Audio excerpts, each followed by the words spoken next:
Hai,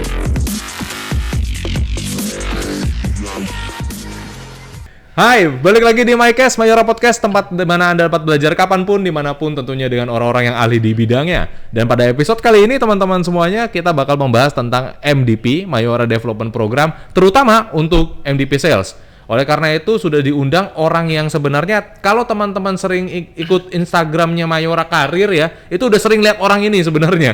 Udah pernah dipanggil berkali-kali Pak Robert Christian. Terima kasih Pak Robert sudah hadir. Thank you Pak Agung. Oke, jadi Pak Robert ini dulu MDP. Nah, sekarang mau menjelaskan tentang MDP journey-nya, terutama di MDP Sales. Jadi untuk teman-teman yang nanti ingin melamar menjadi MDP Sales, ya ini boleh dengar-dengar sharing dari podcast kita pada hari ini. Oke, Pak Robert mungkin boleh perkenalkan diri dulu, Pak Robert, silakan. Ya, halo semuanya. Perkenalkan saya Robert. Saya MDP Sales di Mayora Batch 2 tahun 2010. Tahun 2010, udah berarti 12 tahun ya Pak? 12 tahun, Mei ini 12 tahun, tanggal 3 kemarin. Oh, anniversary-nya baru dong ya berarti?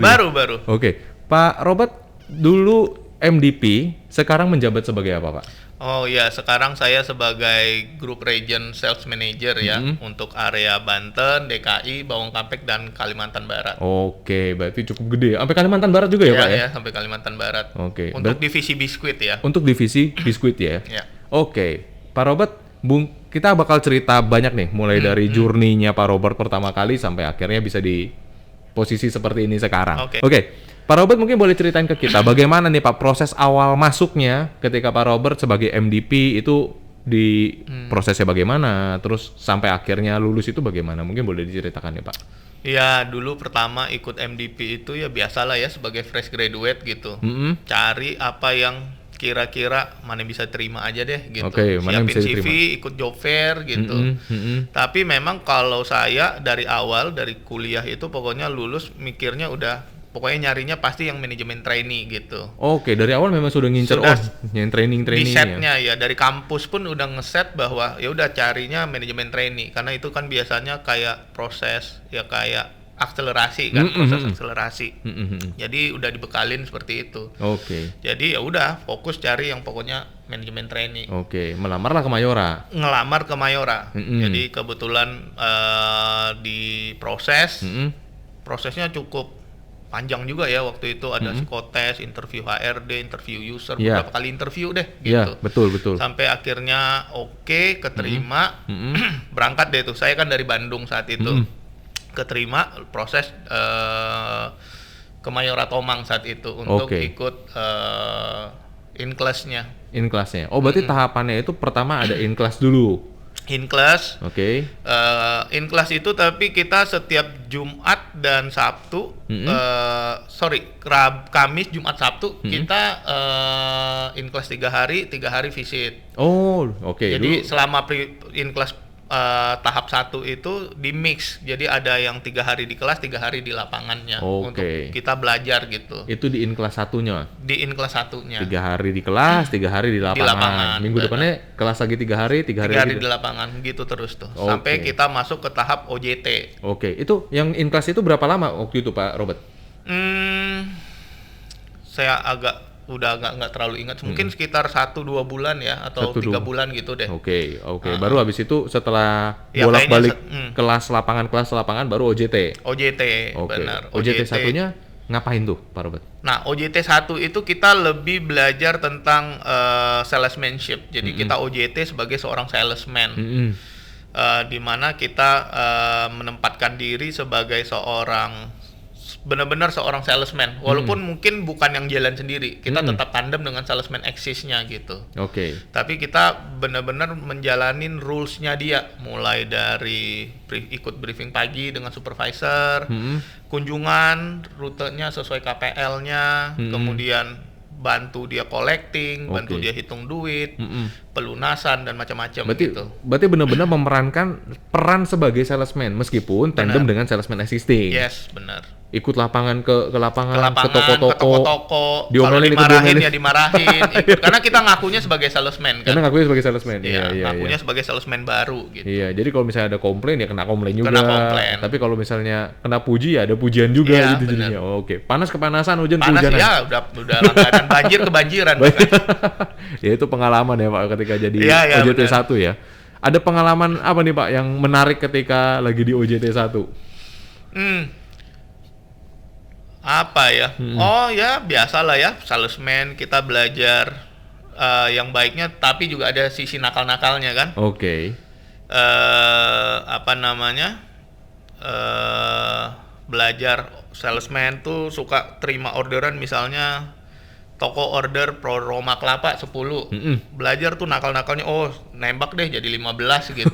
Oke, di-upgrade, dinaikin, di-markup ya. Iya, karena salesman kan berpikir, oh saya punya target, dan mungkin feelingnya salesman itu kan dia udah tahu nih, toko ini kemampuannya berapa. Ada beberapa toko yang kadang mungkin nggak terlalu pede dengan orderan, udahlah secukupnya aja. Tapi mungkin salesman ini juga punya, jadi atas azas kebutuhan juga sih. Oke. Udah deh, beraniin deh tembak 15 gitu. Nah, kita belajar di situ sih. Oke, tapi itu juga ada analisanya. Maksudnya ya dia mengukur kemampuan belinya toko, Iya, keluar iya, barangnya iya. itu berapa Iya, banyak, benar. rata-rata gitu-gitu ya. Ya, walaupun challenge-nya memang bisa jadi pada saat barang yang diterima, ada toko yang memang ya udahlah terima aja. Iya. Ada juga toko yang bisa nolak. Nah biasanya kalau misalnya case-nya toko nolak itu kan benar-benar ditolak, bukan ditolak lebihnya, ditolak Oh iya, semuanya. tolak semuanya.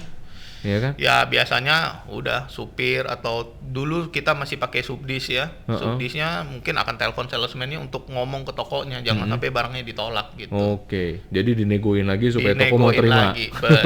Ya itu aja sih. Oke. Jadi in kelas 1 itu berarti kan tadi ngomongin tentang mungkin basic sales-nya lah, Ya, sebagai benar. salesman mau ngapain. 8 spek, Ya. belajar salesmanship, belajar tentang Salesforce Oke, gitu. lalu ke lapangan, Ya. in class lagi, ke lapangan lagi, lalu Ya. OJT itu benar-benar menerapkan semua hasil in class 1. Iya, benar.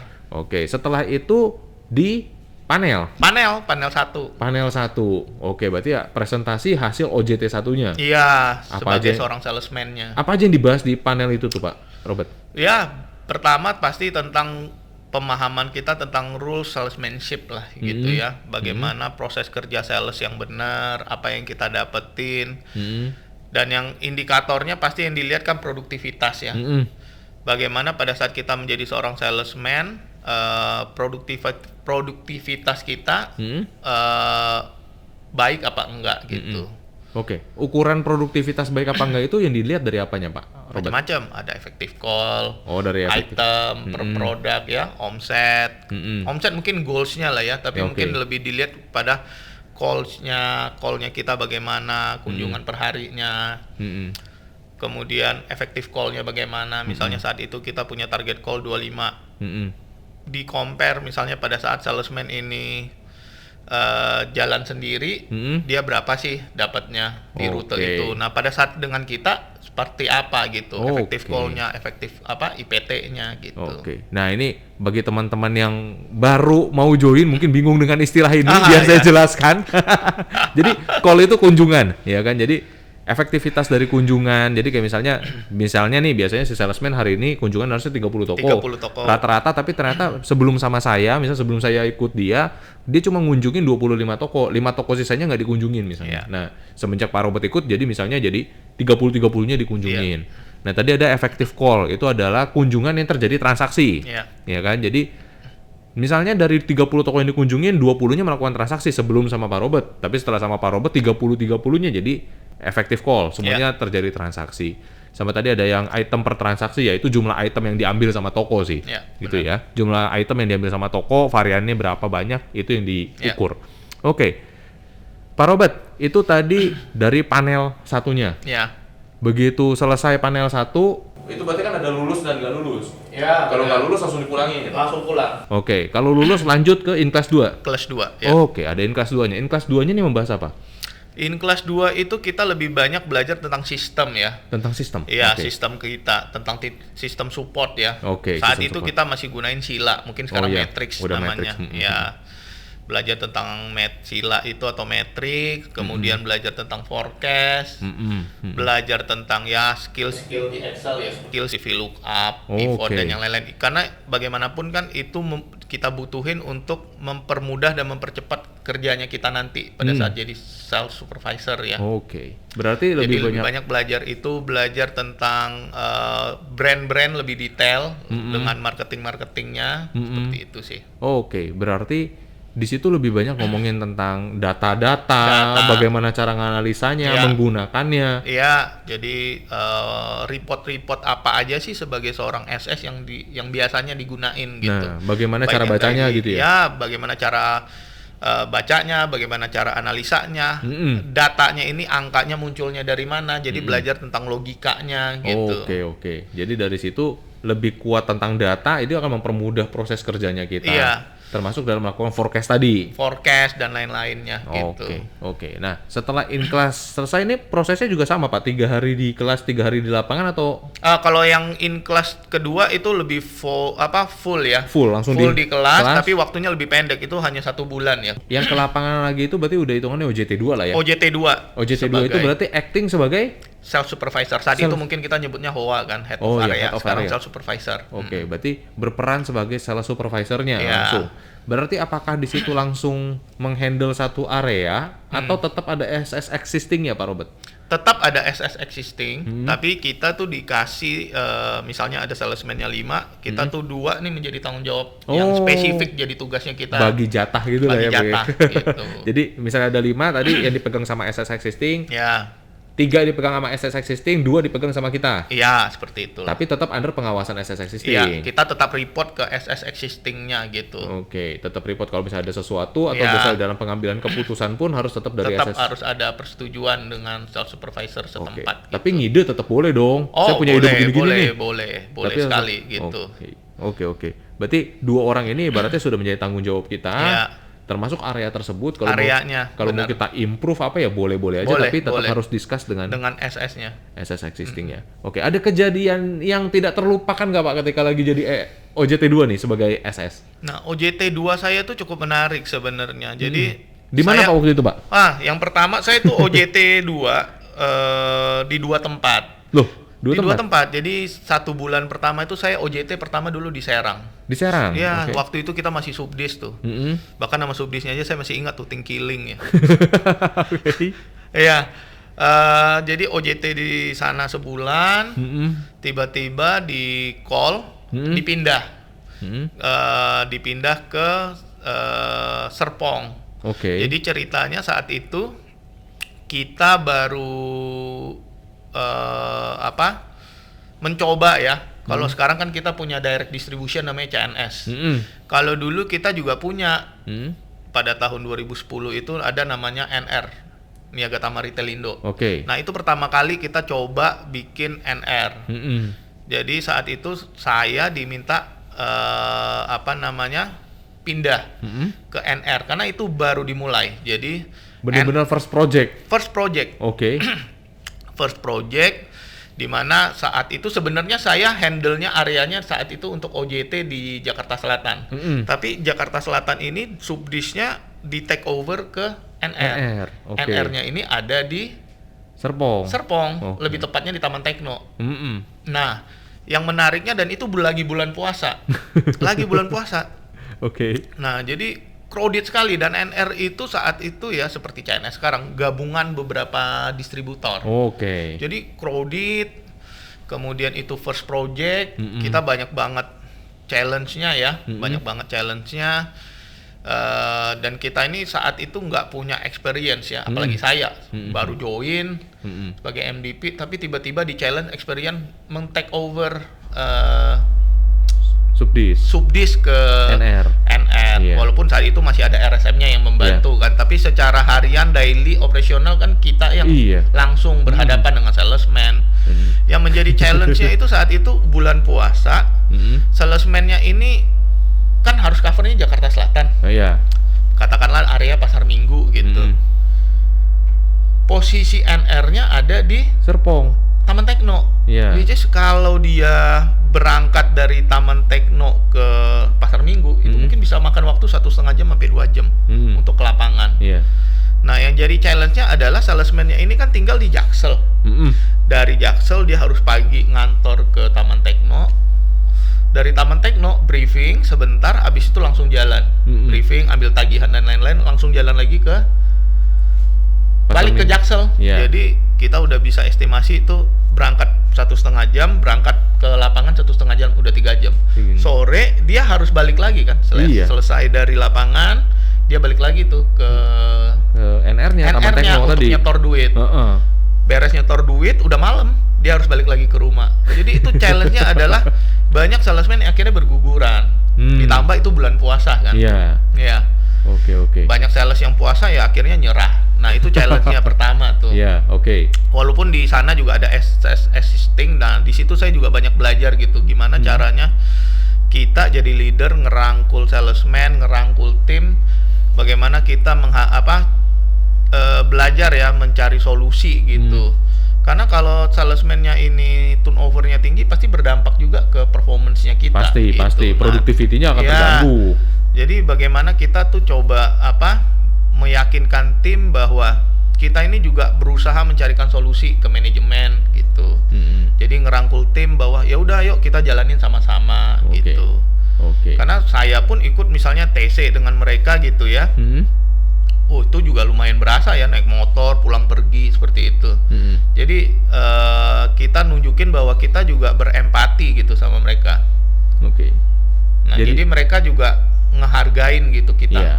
Mereka juga ngelihat lah bahwa kita juga melakukan usaha lah untuk mengcover mereka gitu ya. Seperti itu. Wah itu berat banget ya berarti ya Pak. Challenge banget. Sebagai anak yang baru kerja gitu ya Pak. Iya. Dan yang paling kalau saat itu yang jadi pikiran saya adalah beres dari sini, saya nih harus panel. Iya. Dan panel itu salah satu yang dilihat balik lagi produktivitas kita. Dengan kondisi saat ini, dengan kondisi saat itu yang saya hadapin, wah saya udah mungkin dalam tanda kutip sedikit pasrah ya. Tapi karena bagaimanapun pasti tetap berimpact ke produktivitas. Mungkin kalau dibanding teman-teman saya yang saat itu mungkin di area yang lebih settle, mungkin dia bisa punya improvement yang jauh lebih banyak gitu. Sementara saya mungkin ngerasa nggak bisa terlalu banyak improvement saat itu dengan situasi yang ada gitu. Nah, cuma saya berusaha ngelihatnya apa nih yang kira-kira saya bisa tonjolin pada saat saya panel. Yaitu tadi akhirnya saya coba pelajarin bahwa saya coba dalamin proses-proses daily pada saat perbedaan misalnya waktu kita di subdis, pada saat kita di branch gitu. Ya gitu. Untuk mencari dalam tanda kutip sesuatu yang berbeda yang bisa bikin kita tuh punya nilai tambah gitu. Jadi jangan cuma sekedar pasrah dengan kondisinya. Jangan cuma sekedar pasrah, benar. Tapi harus dicari nih apa nih advantage atau misalnya added value yang bisa kita munculkan ketika panel tersebut gitu ya. Benar, setuju. Berarti ketika panel beres ya sama panel juga bakalan ngomongin tentang productivity, acting kita sebagai SS itu ngapain aja gitu ya. Nah, lulus lanjut nih. Berarti kalau lulus penempatan kau? Penempatan. Pak Robert pertama kali penempatan di mana, Pak? Saya penempatan kebetulan di Jakarta Barat. Waktu itu kita masih Jakarta Barat. Jakarta Barat. Jakarta Barat saat itu masih subdis. Saya itu menggantikan posisinya Pak Hairil. Yang sekarang mentor. Menggantikan Pak Hairil pindah ke Jaksel, saya menempati posisinya dia. Itu keren. Tukeran. Saya taruh di Jakbar. Saat itu kita masih subdis. Subdisnya Laristama. Nah, tapi mungkin karena background saya mungkin baru mikir tuh setelah beberapa saat baru mikir. Kayaknya saya ditaruh di situ juga karena sesuatu gitu. Kenapa tuh? Karena setelah saya masuk di situ beberapa bulan kemudian tuh kita men-take over subdis juga menjadi NR. Ternyata pengalaman. Jadi ada misinya gitu. Ada misinya. Pengalaman yang tadinya dibawa dari OJT2 itu tadi ya. Ternyata udah tahu nih pasti dengan estimasi spekulasi Pak Robert udah paham lah pasti kalau masalah take over gini. Ada pengalaman. Sedikit pengalaman. Berarti sekarang digeser ke Jakbar untuk di take over juga menjadi NR juga. Di take over menjadi NR. Nah, Pak Robert setelah dari Jakbar sempat mencolok ke tempat lain nggak Pak Robert? Nggak, kebetulan sih saya itu supervisornya sebentar, 1 tahun. 1 tahun jadi SS? 1 tahun, ya. Jadi lulus itu 2010 Oktober. Nah, Oktober 2011 kebetulan saya dapat kesempatan promosi jadi RSM. Oke, dalam waktu 1 tahun ya Pak ya? Iya. Mantap. Terus Pak? Ya, jadi RSM. Jadi sebenarnya mungkin ada faktor saya bilangnya mungkin faktor luck juga ya. Jadi faktor luck dalam artian di sini adalah pertemuan antara kesiapan dengan kesempatan gitu. Oke. Ya, jadi pada saat itu kita kan 2011 awal tahun tuh launch Teh Pucuk Harum ya. Divisi beverage, kemudian di Oktober itu dari manajemen putusin berdiri sendiri. Jadi ada divisi M3. Nah, karena divisi baru otomatis butuh struktur yang baru. Ya, nah akhirnya mulailah mungkin dari manajemen mencari mana dari internal source, dari external source. Nah, mungkin saya dapat rekomendasi dari internal source gitu. Dan sebagai RSM tadi. Sebagai RSM. Berarti waktu penempatan sebagai SSM berapa dulu nih? SSM 1 karena saat itu kan kita cuma ada M1 dan M2. Iya, kan? Jadi M1 itu berarti biskuit CWC instant food. Saat itu instant food masih di M2 sebenarnya. Jadi kalau biskuit M1 itu saat itu adalah biskuit beverage Ken Wacok gitu. Candy wafer coklat. Nah, jadi beverage itu ada di dalamnya M1. Baru dipecah ada M3. Pak Robert jadi RSM untuk M3-nya di Jakarta? No, di Sumatera saat itu. Loh, malah mental ke Sumatera. Sumatera mana? Saat itu awal saya jadi RSM di Sumatera Barat dan Jambi ya. Sumatera Barat dan Jambi. Ya, berarti nge-handle 2 provinsi. Itu berapa lama Pak? Saya di Sumatera Barat Jambi itu 1 tahun. Jadi kurang lebih dari 2011 akhir tadi sampai 2012. Nah, kemudian di akhir 2012 kan kita ada perubahan struktur lagi. Jadi M3 saat itu dilebur lagi ke dalam M1. Nah, saya akhirnya balik ke M1-nya. Tapi areanya pindah ke region Sumsel Babel. Jadi Palembang, Bangka, Belitung, Sumatera Selatan. Di M1. Terus ya di situ kurang lebih sampai 2015 ya. Jadi dari kurang lebih 3 tahun lah. 3 tahun di Palembang itu dari 2013 sampai 2015, 2 tahunan sih. 2 tahunan. Kemudian 2015 saya dapat kesempatan promosi lagi untuk saat itu jadi GRSM ya, yang saat ini gitu. GRSM tapi awalnya untuk Sumatera. Di divisi M1. Sumatera all. Awalnya dulu ya. Jadi sebenarnya saya menggantikan atasan saya saat itu sebenarnya. Jadi ada faktor luck lagi mungkin ya. Saat itu Pak Chandra sakit, akhirnya saya waktu itu diminta ya menggantikan untuk nge-handle Sumatera di divisi M1. Lalu dari Sumatera sekarang itu Sumatera kemudian sampai 2017 ya. Cukup lama ya di situ ya? Cukup lama. Jadi saat itu base-nya kalau di Sumatera base-nya di Medan. Karena setelah saya lupa ya, mungkin sekitar mungkin 2016 Sumatera itu kita split 2 kan. Jadi ada Sumatera 1, Sumatera 2, saya di Sumatera 1. Kemudian pindah 2017 saya pindah ke Jawa Barat.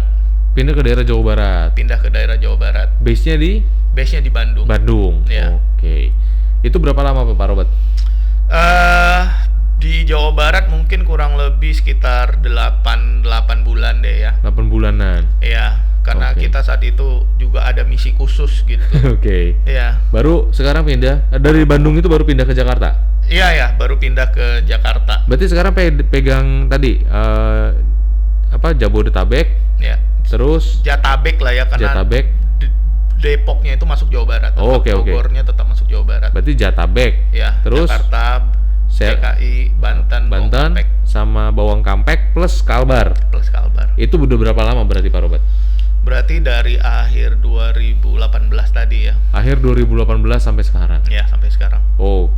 Jadi kalau misalnya disuruh nih sebagai anak MDP gitu dapat kesempatan untuk menclok ya jangan nolak ya Pak sebenarnya. Karena itu sebenarnya jadi pengalaman banget ya Pak. Iya, nilai tambah juga menurut saya.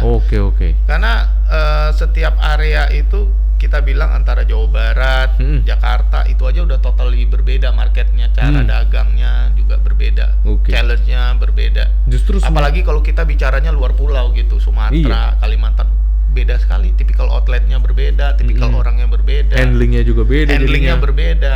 Oke. Nah, dengan semakin banyak kota yang dikunjungi justru akan semakin memperkaya ilmu kita sebenarnya ya. Iya, setuju. Memperkaya sangat. Jadi kita makin punya banyak referensi gitu pada saat menghadapi satu challenge, satu kendala, kita tuh bisa recall gitu. Oh ya, kita nih selama ini punya referensi apa aja gitu. Jadi itu bantu banget. Oke, nah Pak Robert, ini kan kalau dari pengalaman Pak Robert tadi, megang area dari Jakarta ke Sumatera, balik lagi Jabar, Jakarta, tapi kan Kalimantan ini jadi area pertama juga sebenarnya. Nah, iya benar. Jadi belajar sesuatu yang baru lagi. Belajar sesuatu yang baru lagi. Apa yang unik yang Pak Robert dapatkan kalau gitu? Yang unik ya, saya banyak ngelihat perbatasan Indonesia dengan Malaysia. Oh iya. Karena di situ banyak pintu-pintu masuk kan ya. Oh, oke. Nah, Pak Robert berarti sempat sampai ke perbatasan-perbatasan itu juga. Iya. Bahkan kan tahun ini kita buka titik salah satunya di Putu Sibau gitu. Putu Sibau itu benar-benar itu udah titik terluarnya kita dengan Malaysia lah ya. Yang langsung berbatasan langsung gitu. Berbatasan.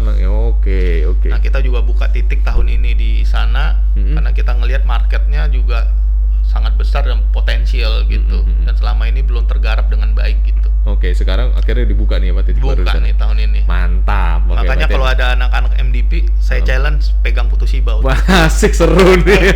Langsung bisa belajar bahasa Malaysia juga no perbatasannya. Siapa tahu ketemu Upin kan ya. Oke. Oke, Pak Robert, ada pesan-pesan nggak nih untuk para teman-teman yang ingin melamar menjadi MDP, terutama MDP sales gitu? Ada nggak nih pesan-pesan untuk yang teman-teman yang pengen ngelamar jadi MDP sales ya?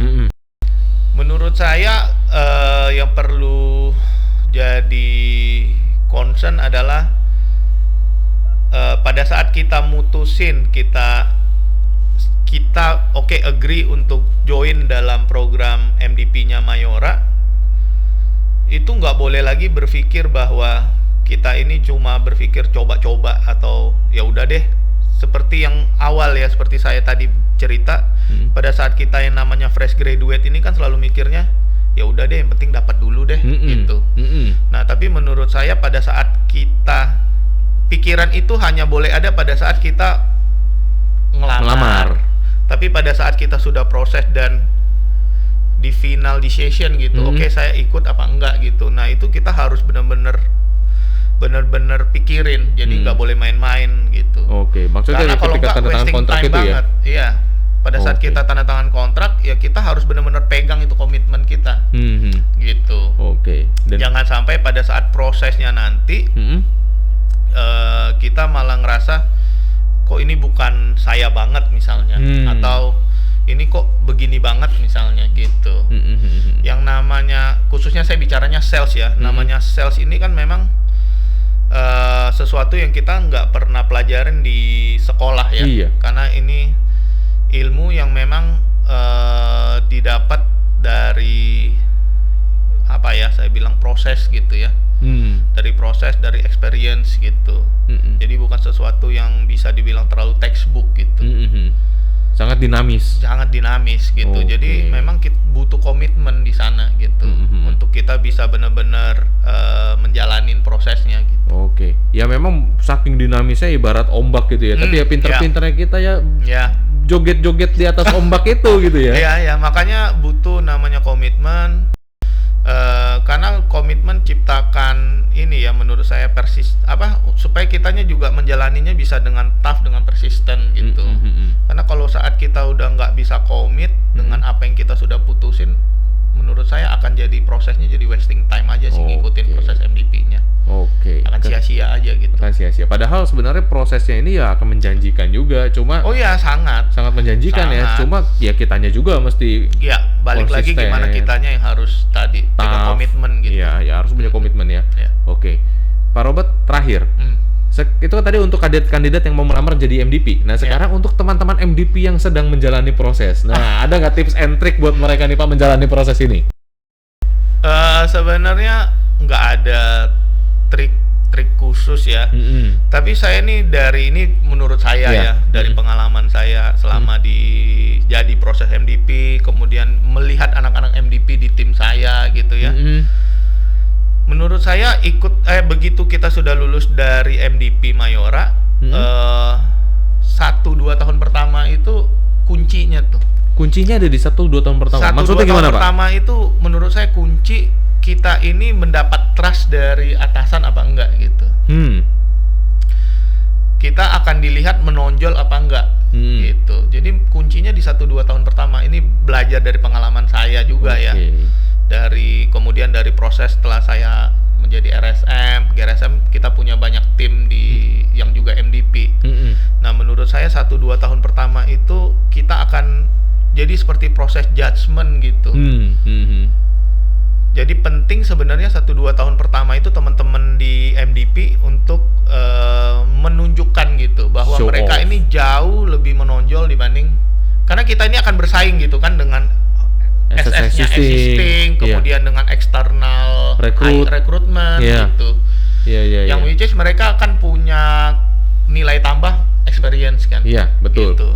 Penguasaan area. Nah, tapi kita nih harus bisa gali apa nilai menonjol kita gitu, sehingga kita ini terlihat lebih bukan rata-rata, tapi ada sesuatu yang menjadi nilai tambahnya kita gitu. Karena kalau kita hanya terlihat rata-rata, ya kita nggak terlihat seperti apa-apa gitu menurut saya sih. Bener. Apalagi di sales yang tadi persaingannya ketat. Iya, ya itu ibaratnya kalau misalnya sebuah taman bunga, ya kalau bunganya semuanya putih ya putih biasa putih aja semua, ya kan. Tapi tahu-tahu ada satu yang merah, nah ini akan kelihatan. Iya, kelihatan. Itu bedanya gitu kan ya. Karena pada saat kita sudah dapat trust gitu ya dari atasannya kita, menurut saya jalan ke depannya akan jauh lebih mudah ya. Lebih mudah untuk kita. Berarti itu dia salah satu pesan dari Pak Robert. 1-2 tahun pertama ayo show off. Wah, jangan biasa aja. Jangan biasa-biasa aja. Sayang kalau enggak. Nah, berarti termasuk nih untuk teman-teman kandidat MDP yang nanti misalnya mau melamar jadi MDP dan sudah memutuskan untuk program ini sampai selesai 1-2 tahun pertama setelah penempatan berarti ya. Benar. Itu waktunya teman-teman show off, tunjukkan yang terbaik gitu ya. Benar. Bagaimana cara kita mengembangkan area, kita merangkul timnya, bisa meningkatkan produktivitas di sana gitu. Jadi dimanapun berada ya intinya dorong produktiviti dan tunjukin aja semuanya gitu ya. Benar. Waktu krusialnya MDP deh tuh 1-2 tahun pertama. 1-2 tahun pertama itu krusial. Sip. Pak Robert, terima kasih banyak atas sharing-sharingnya. Thank you Pak Agung. Semoga bermanfaat buat kita semuanya. Ya termasuk nanti untuk teman-teman yang mau join ke Mayora, jadi lebih paham tentang program MDP, terutama MDP Sales ini ya. Bahwa program ini benar-benar bisa menjanjikan karir teman-teman juga, asalkan tadi ya komitmen dan persistence atau gigih dalam menjalankannya. Sip. Teman-teman, itu episode MyCast kita pada hari ini tentang MDP Journey bersama Pak Robert Christian. Terima kasih Pak Robert sudah hadir. Thank you Pak. Semoga nanti bisa diundang lagi untuk ngomongin topik-topik lain yang lebih seru ya. Amin, thank you. Teman-teman, itu di episode kita pada hari ini. Terima kasih sudah menyaksikan MyCast. Sampai jumpa di episode berikutnya. Dadah semuanya.